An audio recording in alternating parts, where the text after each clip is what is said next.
One might think that if you want to avoid picking up drunk and unruly passengers, then maybe limit the times you drive at. Don't drive at night. Try to drive on weekdays. Maybe even stay away from areas with dense bar populations. Well, I think that while some of these precautions might work to minimize your odds of getting a drunk and disorderly passenger, ultimately, time does not exist in the land of the drunk and crazy. Apparently, if you've got a mind to become drunk and aggressive, you don't need to wait until it's dark on a weekend to do it. That's one thing that then 22-year-old Michael Hassey Jr. was unfortunate enough to have learned the hard way. It was in April in 2021 when he had a harrowing experience that he says will affect him for the rest of his life. And all in broad daylight too. Hassey, who is a welder by trade, drives for Uber on the side in order to earn some supplementary income. Well, it's a Saturday in April 2021 when, at about 5 p.m., he talks to a group of women who want to arrange a ride for a woman that they say is their mother. I called the Uber for my mother. Can you please get her home safe? Hassey agrees to the trip and heads over to the Cask Social Kitchen in Tampa, Florida, where his passenger is said to be meeting him. As it becomes known later on, Hassey's passenger that evening is 55-year-old Michele Stillwell, who's been a registered nurse in Florida since 1996. Hassey notices that Stillwell, his passenger, has some difficulty getting into his vehicle, but after this initial hump, it feels like it's going to be smooth sailing. His passenger, who's seated in the back seat directly behind him, sleeps for a good portion of the ride. It's when they're cruising along the freeway, Hassey recalls, that Stillwell awakens suddenly, and that's when Hassey's own nightmare begins. Somewhere as they're driving through St. Petersburg, roughly halfway into the ride, according to Hassey, they're barreling down the freeway at about 70 miles per hour, and without any warning, Nurse Stillwell leans forward in her seat, and from right behind Hassey, while screaming out the words, "My daughter," she throws both of her arms around his neck, pulling him back into a nearly debilitating chokehold. At the same time as Hassey is probably struggling not to crash his vehicle, his own passenger literally appears to be trying to choke him out. Nurse Stillwell also curses at Hassey, slaps him in the face, and claws at his chest. If anyone thinks that maybe this woman woke up and upon finding herself in a strange vehicle with an unknown man, perhaps she lashed out in fear, what she does next should go toward disproving that notion. Because when Hassey reaches for his cell phone to dial 911, she simply swats the phone right out of his hands, preventing him from making the call for help. And of course, if she'd been afraid for her life, she would have probably actually welcomed the idea of the police coming to her rescue. Also, when Hassey later makes attempts to escape, the fact that she actually uses all of her strength to hold him in place instead of letting him go also goes to indicate that she's probably not afraid of him. Even as his passenger continues her random, unprovoked assault, Hassey somehow miraculously manages to maneuver the car off of the highway, after which he at last comes to a stop in what appears to be a parking lot. And yet his ordeal doesn't end just like that. In fact, the entire struggle lasts for approximately 10 minutes. That's over twice as much time as you've already spent watching this video. Even when Hassey manages to force out the words, "I can't breathe," the crazy nurse shows him no mercy. Several passersby notice the commotion inside Hassey's vehicle, and they quickly come to see if they can be of any assistance. With the exception of calling the cops, however, it soon starts to look as if, unfortunately, there's little anyone can do to help this poor driver out of his predicament, although the witnesses continue to do what they can. As they wait for authorities to arrive, one witness manages to use their phone to record what remains of this whole ghastly incident. You are good. I am finally. You're good. Die. You're good. Hey, do you have the cops on the way? Ask them. No, don't. Call the cops. I don't care. I will down with this. Jump out the car, man. No, not with this car. I don't want to jump out. I don't want to die. You die, mother. No. No. I don't want to get out and have her run. You mother. You son. You will die. You will die. I can't breathe. I can't breathe. I can't Look breathe. for the cops. I can't breathe. You will. Let go I ahead! can't breathe. Never. I can't Let breathe. go ahead! Never.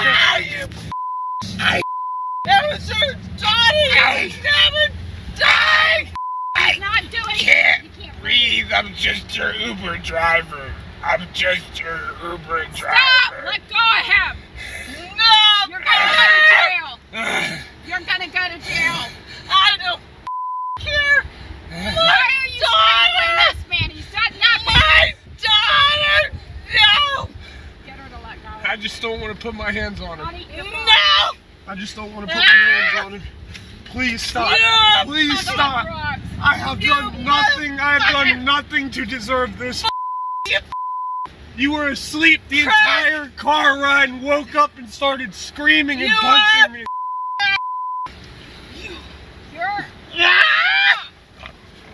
Dude, no! I think No! they did. No! Please stop! Biting him! Stop! Janet, let her Stop! Stop! Let her go. Stop biting him! Stop. Stop! You got the call? Are they It's got the important. cops on the way?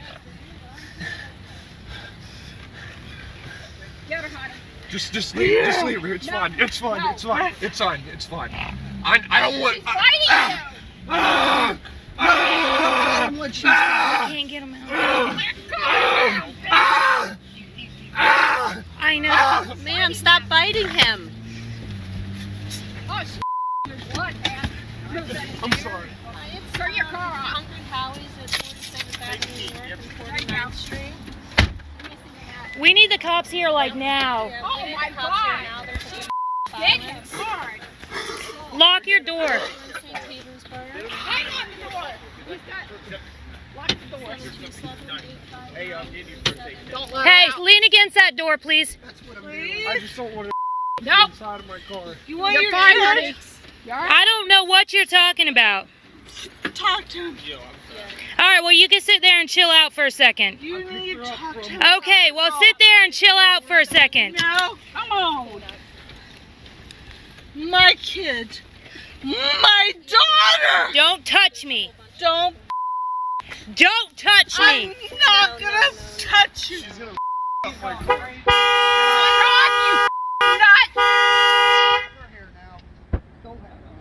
Go ahead, let the cop. Back up.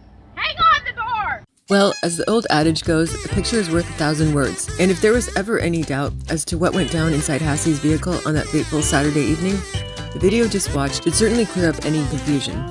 From nonsensical, garbled speech to animalistically biting at Hassey's neck and back, Stillwell is clearly not in her right mind. And yet, while our footage may go toward answering a lot in terms of the what that had occurred, the looming question that still remains is quite simply why. It's a question which Hassey himself, even much later, says he hasn't stopped asking himself since the event took place. Even a whole year later, when Station 8 reporters catch up with Hassey at the Metropolitan Ministries in Tampa, where he occasionally volunteers, the young man remains shaken by the experience. The scar on the back of Hassey's neck serves as a perpetual reminder of an experience he says he doesn't go one day without thinking about. In Hassey's own words, he recalls the way that upon his trying to escape the crazy nurse's clutches and leave his vehicle, she had only proceeded to lunge forward and sink her teeth deeply, quote, into my neck like a pit bull, shaking her head and stuff, end quote. And yet, as bad as the photo looks, it's still those emotional wounds, the ones a camera could never capture, that seem to be proving the hardest to heal. Hassey admits to WFLA8 that the experience has been traumatizing to the point he has sought out the help of psychologists, and it's something he knows will stay with him for the rest of his life. Dude, no! Please stop! Whenever I see the videos or the pictures, it's, just puts me right back in that same spot. Well, heading back to that time and place just briefly ourselves, some might be wondering just whatever came of the crazy care provider in Michael Hassey Jr.'s backseat anyway. Shortly after the camera stops rolling, police arrive on scene and they place the unruly healthcare worker promptly under arrest. The fact that Stillwell appears to be under the influence of alcohol is duly noted on the police report. She is taken in and initially charged with 2 felonies, one for aggravated battery and another for tampering with a witness. Stillwell is then subsequently released on a $15,000 bond and is left to await her next day in court. In the meantime, local reporters catch up with Stillwell's neighbors who express shock upon learning about what happened. From what they know or have seen of Stillwell, the attack against Hassey seems wildly out of character. It isn't until an entire year later that Stillwell returns to a Pinellas County courtroom to enter a plea before the judge. Except that in a surprising turn of events, thanks to a plea bargain, Stillwell is allowed to plead guilty not to the 2 felonies that she was originally charged with, but instead to 2 misdemeanors. As a result, the judge orders Stillwell to a mere 18 months of probation. According to Channel 8, the prosecutor's decision to pursue the plea agreement was twofold. For one, the prosecution felt it would have had a hard time proving aggravated battery due to the lack of there being any serious bodily injury. And the second factor was the lack of prior arrests or criminal history held by the defendant. In 8's interview with Hassey, he doesn't much hide his outrage at the court's decision, stating that what the verdict amounted to is, quote-unquote, no justice at all. He furthermore expresses the opinion that the charges against Stillwell should have been much more harsh in consideration of just purely her actions. I mean, as far as I see it, it's attempted murder when I'm going 70 miles an hour across the bridge and you're trying to make me wreck my car over the bridge or into other vehicles. When questioned as to why he didn't do anything to try and peel Stillwell's arms from around his throat, Hassey responds that he has 2 sisters and he was always raised never to put his hands on a woman. At any rate, one stipulation of Stillwell's probation was that she attend treatment, and another was that she write her victim, Hassey, a letter of apology. Well, to add insult to injury, the apology letter is something that Hassey says he never did receive. Still yearning to understand what could have possibly been going on in Stillwell's head at the time of the attack, a crew from Channel 8 decided to track Nurse Stillwell down at home. The big question, why the attack happened on Saturday? Perhaps not surprisingly, nobody came to the door upon their first attempt, but when they tried again a few days later, they were actually greeted by a man who identified himself as Stillwell's husband, and according to him, Mrs. Stillwell couldn't really comment on the attack because she claims she doesn't remember it. Here's the sum of what Stillwell's husband had to say to reporters. We went to Stillwell's home in unincorporated St. Pete on Tuesday, looking for answers. With no answer, we went back Wednesday. This man answered in tears, saying he's Rob, Michele's husband. Rob claims his wife doesn't remember anything for 3 to 4 hours until waking up in the hospital. He says she's not doing well, and neither is he. I'm sick with cancer, so we have a lot going on. Kid. My daughter! A lot of people might think that following such a deeply unsettling departure from common sense and proper social protocol, that the woman may have suffered some repercussions on the job front as well. I mean, just considering that her profession does involve, in very large part, overseeing the safety and well-being of other sick individuals, including but not limited to making potentially life-altering decisions on their behalf. And yet, a rather simple Google search leads us yet to another surprising discovery. It appears as if Mrs. Stillwell has just only in recent months managed to secure herself a rather prestigious position as a clinical research coordinator. While it's not necessary to mention the name of her apparently very generous, very forgiving new employer, one thing that's rather interesting can be found in a portion of Stillwell's job description, which states, as per her employer's website, that part of her responsibilities as a clinical research coordinator call to it that, quote, she monitors the health, safety, and welfare of our clinical research patients, end quote. Among other duties that, just considering Mrs. Stillwell's past, I would personally be a bit cautious about entrusting her with just yet. I guess for the sake of her patients, let's hope that Stillwell can manage to keep her act together from here on out. Uber, it turns out, has been far less forgiving when it comes to Stillwell's antics. After a very disappointed Hassey had made a handful of attempts to get in touch with someone at Uber, only to be met with silence on their end, as soon as his local news team got involved, they were pretty quick to issue a statement. And here's what a spokesman had to say. Quote, what's been described as disturbing. Violence of any kind is not tolerated on the Uber app.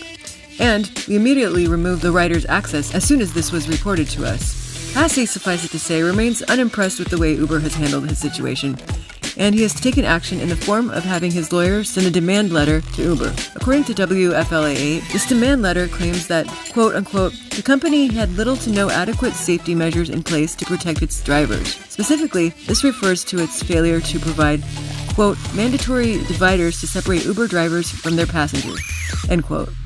In the end, you could almost say that this entire experience has led Hassey to learn but one pretty basic lesson. And his advice to anyone considering a job driving for Uber on the side? My biggest takeaway is I'd stay away from Uber.